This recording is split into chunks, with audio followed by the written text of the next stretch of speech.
Hello dear friends, I will tell you about the strange and happy life of Berlin in the 1920s. Watch to the end to find out how different life was then and now. Berlin in the 1920s was a city of many social contrasts. While a large part of the population continued to struggle with high unemployment and deprivations in the aftermath of World War I, the upper class of society, and a growing middle class, gradually rediscovered prosperity and turned Berlin into a cosmopolitan city. Germany's economy and political affairs were suffering at the time, but cultural and intellectual life was flourishing. This period in German history is often referred to as the Weimar Renaissance or the country's golden years. The most important artists of the time met in the Romanisches Café on Kurfürstendamm. Bertolt Brecht, Otto Dix, Max Liebermann, Erich Kästner, Joachim Ringelnatz, Billy Wilder and many others, and Josephine Baker introduced the new Charleston dance sensation to Germany with her performance in 1926 in the Nelson Theater on Kurfürstendamm. 1928 saw the premiere of Brecht's threepenny opera in the Theater am Schiffardam, from where it went on to sweep the world. In 1921 the Avis, Automobile Traffic and Practice Course Autobahn, a world first, was built through the Grunwald Forest. In 1923 Tempelhof Airport was opened, and in 1926 the Funkturm radio tower was opened to the public for the third radio exhibition. The first Green Week Trade Fair was held in 1926 and attracted the enormous number of 50,000 visitors. The Weimar Republic era began in the midst of several major movements in the fine arts. This culture was often considered to be decadent and socially disruptive by rightists. Film was making huge technical and artistic strides during this period of time in Berlin, and gave rise to the influential movement called German Expressionism. Talkies, the sound films, were also becoming more popular with the general public across Europe, and Berlin was producing many of them. The University of Berlin, today Humboldt University of Berlin, became a major intellectual center in Germany, Europe, and the world. Albert Einstein rose to public prominence during his years in Berlin, being awarded the Nobel Prize for Physics in 1921. He served as director of the Kaiser Wilhelm Institute for Physics in Berlin, only leaving after the anti-Semitic Nazi Party rose to power. Nazi propagandist Joseph Goebbels became his party's Gauleiter for Berlin in the autumn of 1926 and had only been in charge a week before organizing a march through a communist sympathizing area that devolved into a street riot. Beer glasses, chairs, and tables flew through the hall, and severely injured people were left lying covered with blood on the floor. Despite the injuries, it was a triumph for Goebbels, whose followers beat up about 200 communists and drove them from the hall. Prostitution rose in Berlin and elsewhere in the areas of Europe left ravaged by World War I. This means of survival for desperate women,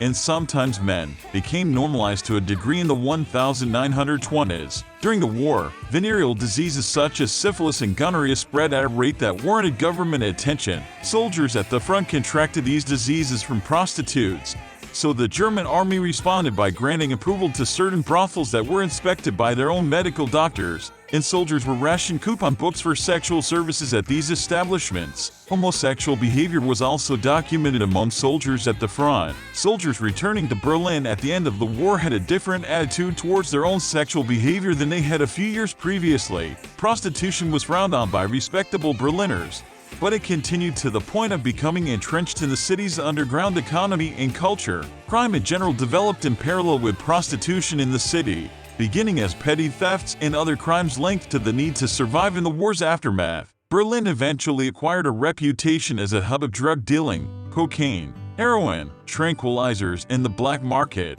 The police identified 62 organized criminal gangs in Berlin, called Ringvereine. The German public also became fascinated with reports of homicides, especially lust murders or lustmord. Publishers met this demand with inexpensive criminal novels called krimi, which, like the film noir of the era, such as the classic M, explored methods of scientific detection and psychosexual analysis. Apart from the new tolerance for behavior that was technically still illegal and viewed by a large part of society as immoral, there were other developments in Berlin's culture that shocked visitors. There were an estimated 500 such establishments that included a large number of homosexual venues for men and for lesbians. Sometimes transvestites of one or both genders were admitted.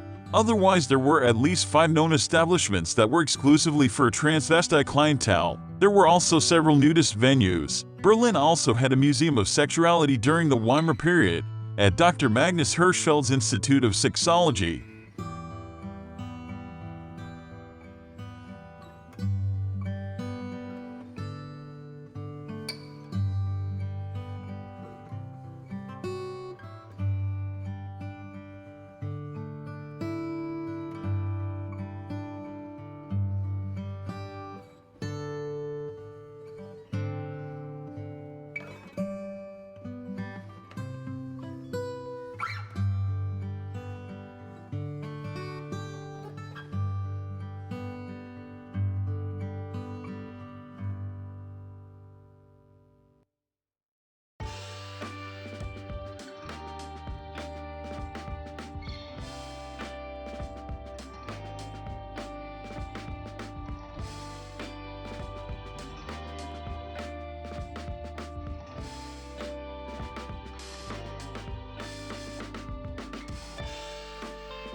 Thank you for watching.